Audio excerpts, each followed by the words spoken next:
Welcome to Prior to the Snap. I'm excited to be back here once again, continuing our series from right here at Malandrin Boxing, 3019 South Robinson Avenue, right here in beautiful Oklahoma City.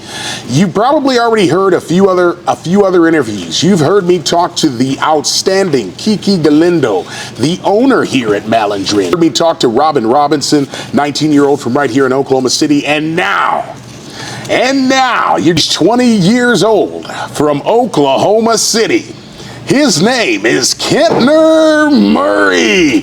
Kentner, thank you so much for joining us here today. I'm 23 years old. Sitting across from me right now is the one, the only, the guy whose name is so amazing, I can't wait to say it, Fiendish Harris. Fiendish, welcome to the show. Tell us about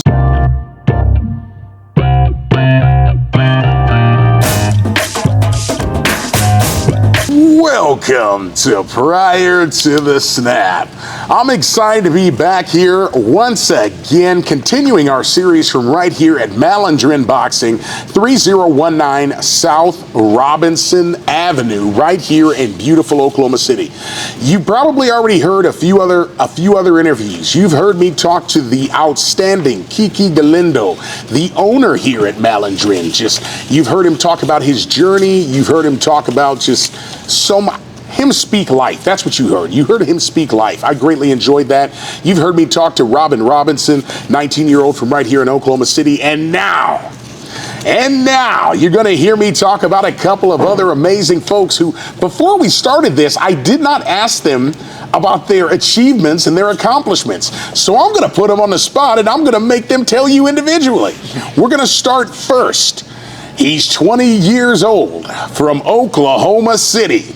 His name is Kentner Murray. Kentner, thank you so much for joining us here today. I want you to tell us about some of your achievements, some of your accomplishments. I want you to sell yourself to everybody out here. All right, thank you, Sean. Yeah, I don't have a lot of boxing accolades yet, unfortunately, but I did used to be a competitive swimmer in high school. I qualified for nationals twice. I qualified for state every year. I broke 2 team records, 4-time regional champion, and yeah. Outstanding. And don't say, hey, I don't have it yet. No, it's coming. If you're here, I've talked about the warrior spirit, man. You were bathing in the warrior spirit right here. I can smell it on you. It's perfect. Now, let me talk to somebody else, because, folks, we got the 4 mic setup going here today. We got people all over the place. We got mics hot. It's great. 23 years old, sitting across from me right now is the one, the only, the guy whose name is so amazing, I can't wait to say it, Fiendish Harris. Fiendish, welcome to the show. Tell us about your accolades. Tell us about who you are. Thank you for that. Yes, there you go. Yeah. You got to get close. Really, nothing much. Only thing I can say I achieved really is getting back in here back a year ago, getting in the sport of boxing and actually doing something I wanted to do. Other than that, nothing really. Okay. And make sure that you talk loud into that beautiful gold microphone. So, okay, I'm going to start with Kentner. Kentner? Yes, sir. I want to make sure I say that right. Kentner. What got you into boxing? So I used to be a competitive swimmer, as I said earlier, and I decided I didn't want to swim in college. I got burnt out on it, but I still needed something to really keep me going, keep me disciplined, focused, because I've always just been that person who wants to go work out, really push themselves. And it just made sense to me that picking up a combat sport, this is the most mentally and physically challenging thing you can do, because just the endurance, but also the physical pain you have to put yourself through, the mental intimidation. So it just made sense to me, and I picked it up and I fell in love with it. I love that. I want to tell you, we recently had, it wasn't a poll as much as it was an open topic conversation about what is the most difficult sport over on the Facebook page out there at Prior to the Snap. One of the top, I would say it was probably almost a tie, but one of the top things, boxing and hockey, was really interesting. All right, my man Fiendish. It is your turn. I'm going to ask you the exact same question. So, what got you into boxing? What leads a man to a sport where he knows he's probably going to get punched in the face? In all honesty, just fighting so much as a kid, and I mean, my pops, he showed us the little things when I was young, but I was probably legit, maybe like 3 or 4 years old, but nothing too much, but really just fighting in school and tried every other sport and nothing really stuck out with me. Got hurt, seeing how this run. Okay. So, I'm going to stick with you, Fiendish, and I'm going to ask you, how has boxing changed your life? Oh, it changed me extremely. It clears your mind. It makes you a different person, honestly. It walks you, like KK said, it walks you in a room and keep your head up and chest out and know you that guy. I mean, you don't go around just picking fights, but you just know you that guy when you can defend yourself at any time necessary. So I love that you said that. I have talked in the past, and I think I said it on one of the other interviews. I spoke about the fact that I used to do Taekwondo and Okinawan Goju-Ryu. And I remember when I used to train, they used to tell us all the time in the gym, they used to say, you're going to learn all of this, you'll get your black belts, you'll do all of this, you'll never get in another fight in your life. And I always thought that was the craziest thing in the world. I always said, nah, man, I'm going to be out at a bar, I'm going to be out someplace, man, I'm going to get in the fight, I'm going to be like, yeah! I never got in another fight again in my life. Never. It's never come up. I always thought that was so interesting. And again, I know it probably sounds overused. I keep bringing up warrior spirit, but I think that's something that exudes from you when you engage in combat sports. I think you guys can probably both agree that it's not just a brotherhood, but there's a certain respect, for example, the competitor, for the person that you're fighting against, a respect for yourself, a respect for anybody from it's just really interesting how that works. And I think that the way that you carry yourself probably out in public is probably something that people see as well, and they know, I'm gonna try a different one. Maybe not that one, maybe another one. So it's really, really interesting. So, Kentner, I'm going to ask you a really specific question here. So you are a student at OU, hook 'em horns. You're studying to be an orthopedic surgeon. How do you balance that dichotomy? Because I can't think of any other word than to call that a true dichotomy. Well, it's when you really want it, you get out there and you find a way to make it happen. And really, to me, what that looks like is you just got to have you got to cut out distractions, so when you're doing that, you can't go party, you can't, you can't always have so much of a social life. Like when I come in here and when I'm boxing, any time that I have after practice or before practice, that's really my social life, I can't go to parties, I can't drink and all that, because between the studying and the boxing, you got to stay focused. Exactly. I love that. So, let me ask you a similar question over to Fiendish here. So I know that you are a full-time dad, you told me, right? Yes, sir. Yes, sir. So with that said, I'm going to use the same word. An absolute dichotomy. How do you juggle being a full-time father, I mean, that is your job, and still manage to be able to train and box and get this time in like this and still be robust in both? If I tell you the truth, it's really hard. Like, it takes a toll on your body. Like I said, I'm a full-time dad, and I also work on roofs. And that career right there, if you're doing this, that, working with a little girl who don't sit down for nothing, it'll take a toll here and there. But hey, like my man K said, if you want it, you got to go get it. There ain't no way else to get up and go get it. Yeah, I love it. I love the determination. I love the drive. That's how you get it done.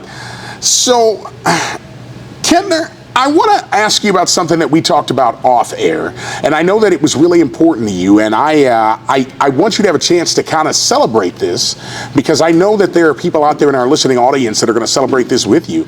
You told me that you were recently baptized. Would you like to talk to us about that? So, yeah, I was recently baptized about 2 months ago, and it's very important to me because what the Bible teaches and what Jesus teaches really is it's not just about living your life with honor and integrity, but also about living your life with grace and forgiveness and compassion, and giving people a second chance, and understanding that who you were yesterday is not who you are today, and people can always change. They can always be better, and that goes for yourself. This is not a religious show by any stretch, and people will tell you that I'm not a hyper-religious man. But I was raised in a very religious household, and so I'm going to bring up a story. As I hear what you said, it reminds me of a very fast biblical story I'm going to tell. I remember there's a story of a young woman in the Bible. She had a problem, some type of female problem, lasted for about 12 years it had. And Jesus was standing there. He had his back to her. And in the time that she walked up behind him and touched his cloak or his just whatever his garment was, I don't want to paraphrase too much, she found healing. And she quickly tried to get away, and he turned around and talked to her about the absolution and the grace and how important grace is, and knowing that change is possible. So I love that. I love that you wanted to share that. That means a lot to me that you would choose to be vulnerable and to share that with all of us out here. So thank you. Thank you. So, Fiendish, I'm going to kick it over to you.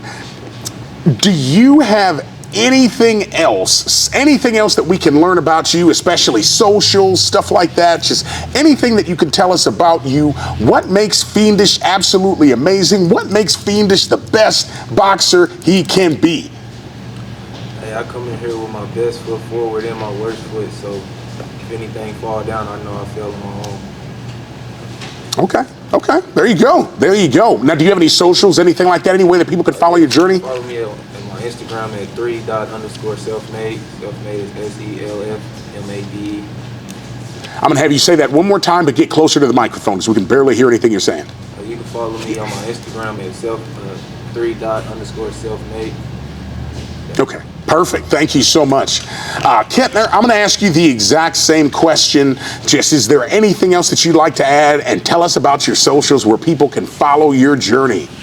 No, man, I'm good. Thank you. Okay, no problem. Taking the humble approach. Okay, Kettner, I'm going to hit you one more time. If you could send a message to the entire world right now, it could be absolutely anything, what would it be? Get up every single day, put the work in, and become the best version of yourself. That's perfect. That's perfect. Fiendish, the exact same question. If you could send a message to the world right now, what would you want to tell people? Not to stop. Keep going. Don't stop. Keep going. There it is. There it is. Hey, thank you guys so much for joining us. I cannot say it enough, folks. Malandrin Boxing, 3019 South Robinson, right here in Oklahoma City. Folks, this is one of the coolest places to be in the community. I absolutely love the vibe here. Come out here and check it out. This is a wonderful place if you're looking to just get more confident.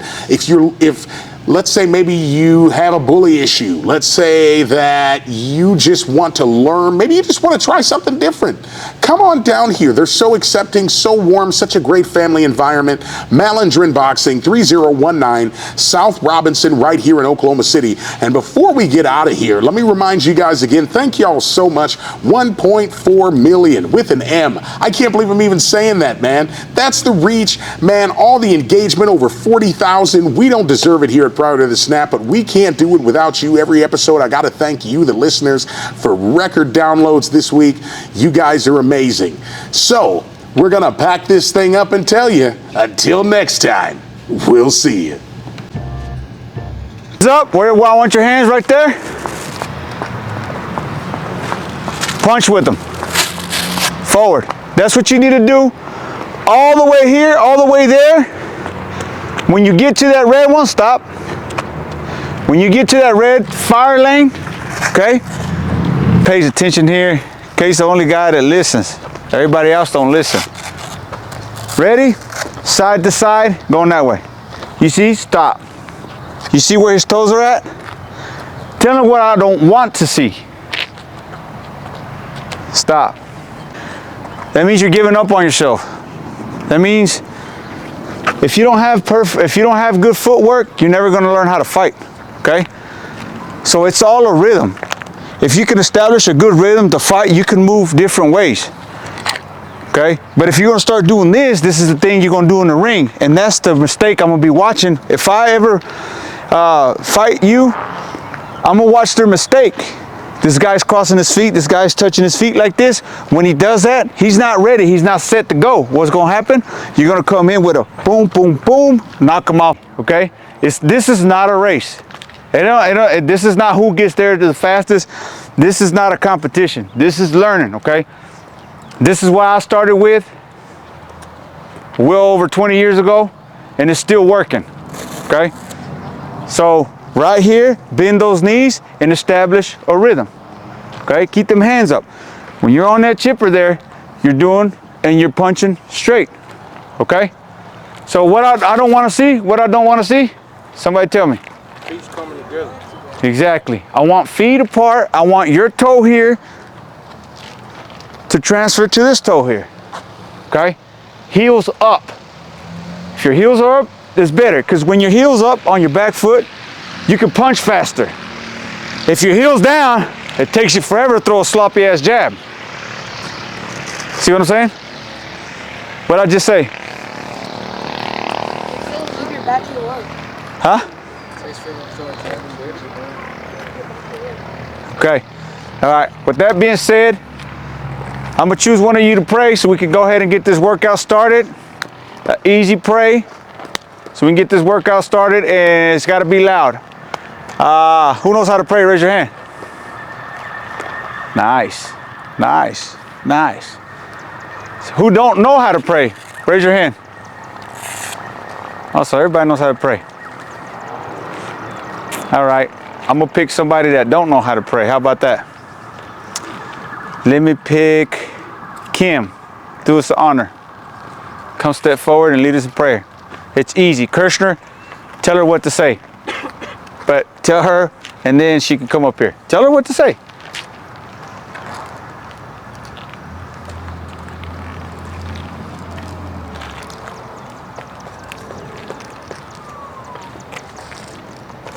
Good workout and protect the fighters. Amen. Thanks.